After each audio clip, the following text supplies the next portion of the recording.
morning! Welcome sa aking cooking show! Today mga kasingkit, magluluto tayo ng pasta with atsuge at pan-gratato. Sa Tagalog, binagoong pasta. At eto ang ating mga ingredients. Yung ating oil. Siyempre ang ating pasta. Lulutuin natin yung pasta ng 9 minutes. And yung ating pan-gratato. Pan-gratato guys, ito yung breadcrumbs. And yung ating atsuge. Ito guys, sa atin ay bagoong. Bagoong, pero nakababad siya sa oil, sa olive oil. Ayan siya. Sa Ilocano, atoy apol, munamon. Munamon na inbabad iti mantika. Ayan. Ayan siya.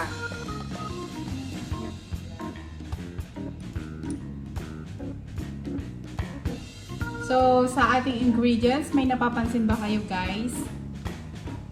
Yes, wala itong parmesan cheese. Kasi kung isda yung ating sauce sa pasta, hindi na kailangan ng parmesan cheese. So, eto siya mga kasingkit. Eto yung ating gagamitin. Yan, ganyan lang siya kadami. So, eto ang ating breadcrumbs. Well, this is optional. Pang dagdag texture lang ito later sa ating pasta.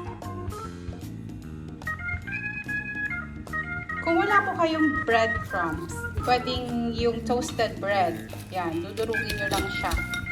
Ganyan o.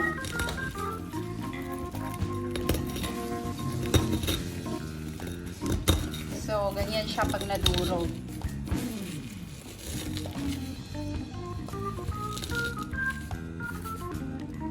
And yung ating bawang, panggisa sa bagoong. Ayan mga kasingkit, tag-slice ako ng cherry tomatoes para kung sinong may gusto mamaya, lalagyan na lang yan ng cherry tomatoes. Kasi syempre sa ating mga Ilocano, pag may bagoong, dapat may kamatis. So ayan. So habang magluluto tayo ng sauce, at habang ginagawa natin yon, eto nagpainit na ako dito ng tubig para sa ating pasta. Okay, una, ito-toast natin yung ating breadcrumbs. Yan.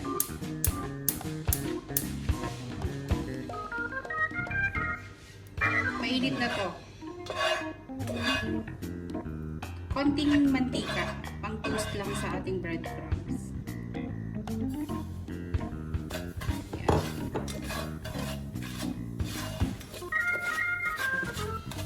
A few moments later. So, eto mga kasingkit, toasted na siya. Toasted na yung ating breadcrumbs. So, saset aside natin to ngayon.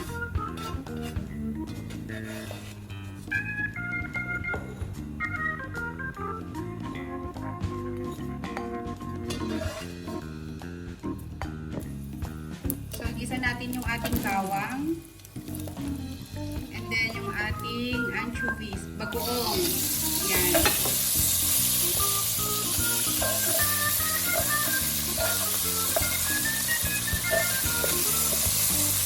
Inasa natin siya sa maliliit.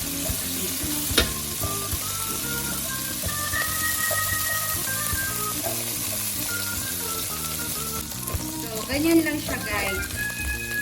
Ayan, durugin natin yung ating bagoong. Lulutuin lang natin siya ng kaunti. So, okay na to. Ngayon, papatayin na natin habang inaantay natin kumulo yung ating tubig para sa pasta. So, luto na yung ating bagoong. Tatanggalin ko ngayon yung bawang. Kasi hindi ko siya iniwan ng maliliit. Well, pwede nyo naman itong hiwain ng maliliit tapos isama nyo na sa pasta. pwede yun. A few moments later. Kumukulo na ang ating mainit na tubig. Ang ating tubig, mga kasingkit. So, lalagyan natin ng rock salt. Pero konti lang. Konti lang ang ilalagay ko ngayon kasi maalat na yung ating bagoong. So, lagay ko na yung ating pasta. Spaghetti. Ayan. Ilubog natin sa tubig. And let's wait for 9 minutes.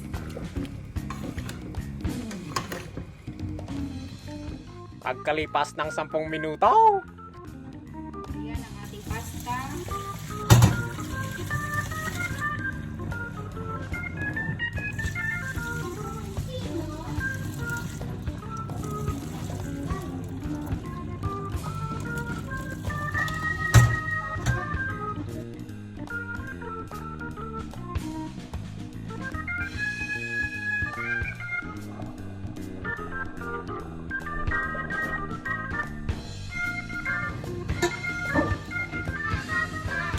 So, ilagay na natin siya sa ating bagoong na sauce.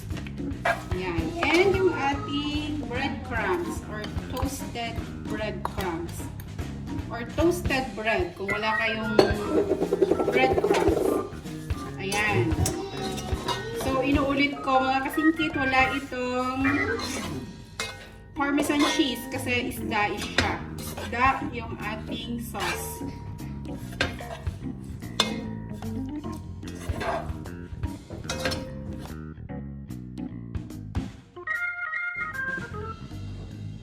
So, eto na guys ang ating pasta for today.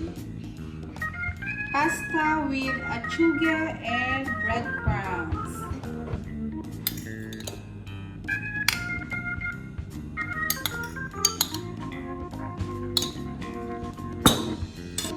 Ayan guys, it's lunchtime!